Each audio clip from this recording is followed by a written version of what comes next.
In celestial dance and earthly play, a tale unfolds in cosmic sway, where stars align and minds conceive a web of thought we interweave. From depths of space to human heart, a journey through the cosmic art, where astronomy's ancient eyes unlock the secrets of the skies. In the cradle of night's embrace, stars whisper secrets of our race, their light a guide through time's expanse, in each glimmer a hidden dance.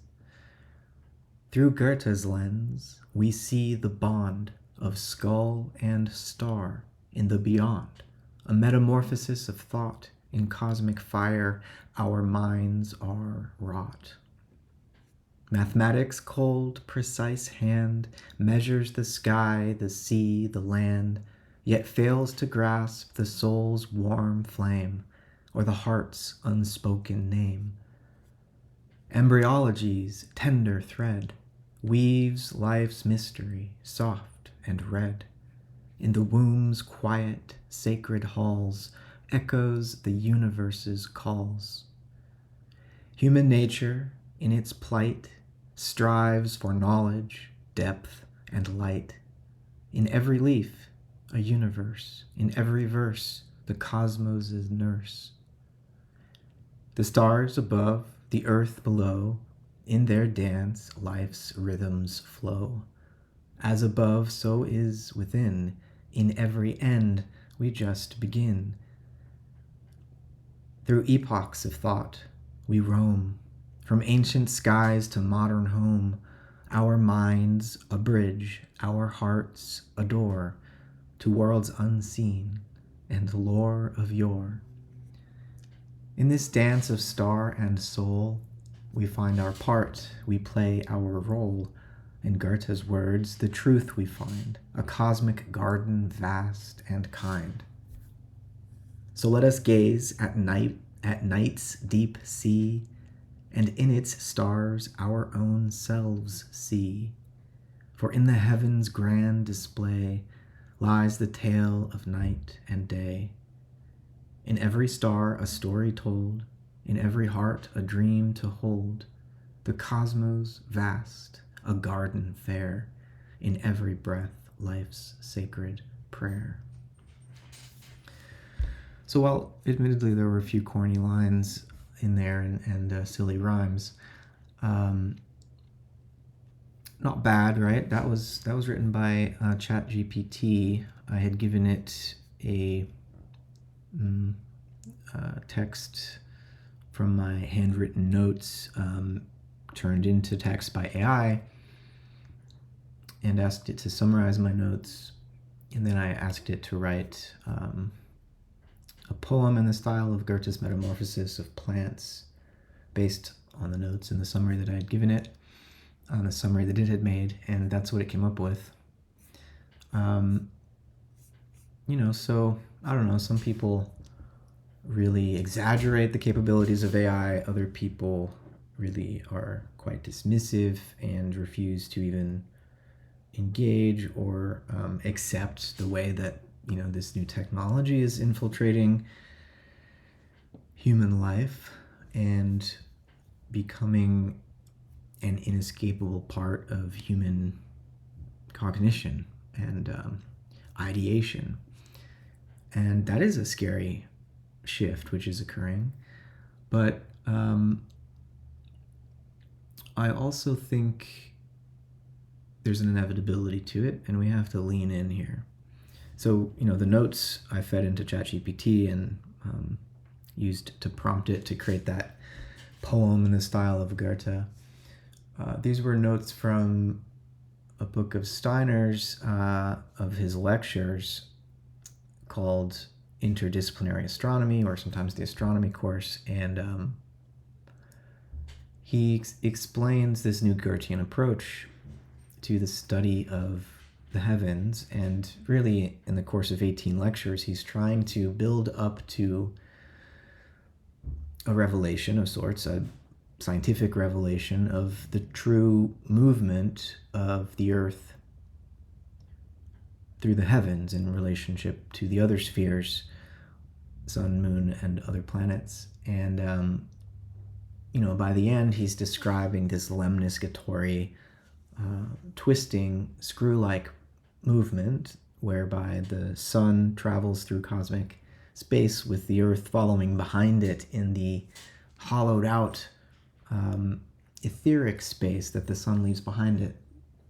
Because for Steiner, the sun is not a ball of flaming gas. It's not made of that kind of matter at all. It's a kind of negative matter or etheric matter that's rather than earthly matter, which has a sort of pressure which moves outward.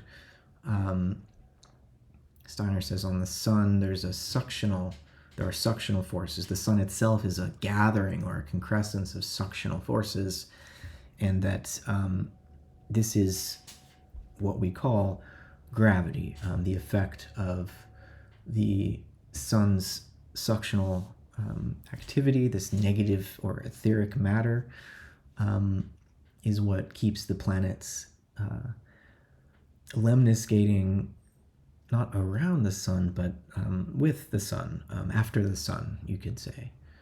And so, to even begin to accept a story like this, you have to first acknowledge that, for strictly scientific reasons, the Copernican model can't possibly be the true representative of the true movement. I mean, it's one way of representing the true movement of the planets, you could say, but there are so many corrections that need to be made to get it, to actually line up with the phenomena of the sky, that we know that it can't possibly really work that way, right? What's wrong? Yes, we go for a walk soon. And so there must be another way of imagining the true movement of the heavens, and Steiner's whole point is that, while there's this tendency in the planetary bodies to kind of ossify on their movement and to kind of appear as if they might potentially be calculable, or that we could actually mathematize them and not get, irrational numbers. Because, as Steiner's always pointing out in this lecture cycle, the ratios of the orbital velocities of the orbital periods rather of the planetary bodies are incommensurable. They're irrational numbers, and so there's some kind of incompleteness in the movement, that it doesn't close on itself, it's open. There's a non-repeating element to it. And so, no matter how precise our models are, whether Ptolemaic, Copernican, or any other, linear quantitative attempt to calculate in a fully deterministic way the motions of the planetary bodies, it's always going to be sort of temporary. It's always going to be accurate for some short period of time, but then eventually this open-ended, chaotic movement of this sort of lemniscatory, screw-like path carved by the sun and then followed by the other planets, there's an openness to it, and it's a spiritual process, or if you prefer, just it's a living process. It's self-organizing, still in the process of shaping itself, and so there isn't kind of one shape or one repeating series of lines that would close in upon itself to give us the total overview of its possible motions. There's something which escapes every one of our attempts to capture that movement. And this is more obvious in a science like embryology or biology more generally. When we're dealing with organisms, we don't expect to have the same sort of mathematical precision in our models, whereby we could predict how an organism will move that we might expect to have for our predictions of how planetary bodies will move. But there's an analogy here that life on Earth is a reflection of life in the heavens, and if our astronomy doesn't have any way, any concepts at all, which would allow it to incorporate the life of the heavens and the way in which the movements that are being studied, measured from the earthly point of view, are in fact alive, then it's going to be just dealing with toy models and never actually getting to the true movements. And the challenge of understanding the true movements is that we need to do more than just use our eyes or their extensions, telescopes and so on, and our brains and these abstract models. We need to use the whole suite of our human powers. We need to consider the full, all of the layers of human experience and the ways in which our daily waking and sleeping cycle is itself reflective of the true movements of the heavens, right? And the way that our organism and our psyche and our spirit is in resonance with the diurnal and lunar and annual cycles tells us something important. Like we can study those resonances that are part of our felt experience and learn something about what's going on in cosmic space. And that's a total revolution in the classical scientific method, along the lines that Goethe suggested to us. And, thinking about whether or not this new kind of science might become possible, this more organic science, participatory science might become possible in the context of the rise of these AI technologies, large language models, and image generation learning models. These, in some way, seem to be the excretion of the kind of sense-bound intellect into an external automated form, right? And so it's as if the human being is taking the abstractive calculative intellect that it has been driven by during the modern period, and externalizing it, setting it on autopilot.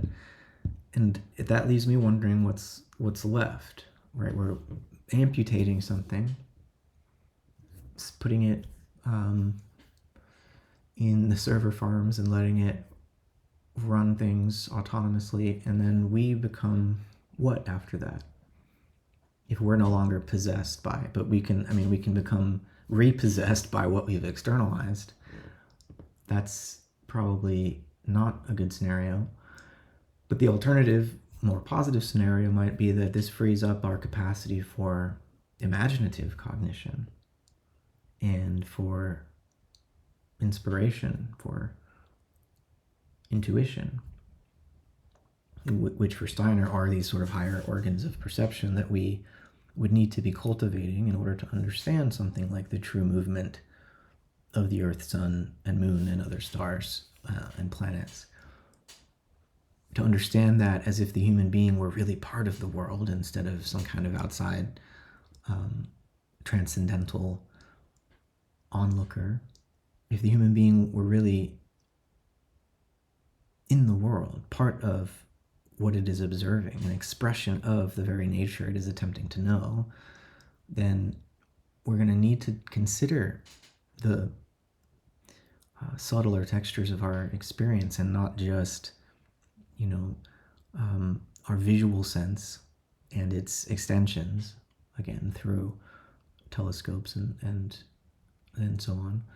Instead of just the eyes and the brain, we need to think about the universe in terms of sound. And we kind of already do, and physics deals with vibration and waveforms to understand so many of the processes of the natural world.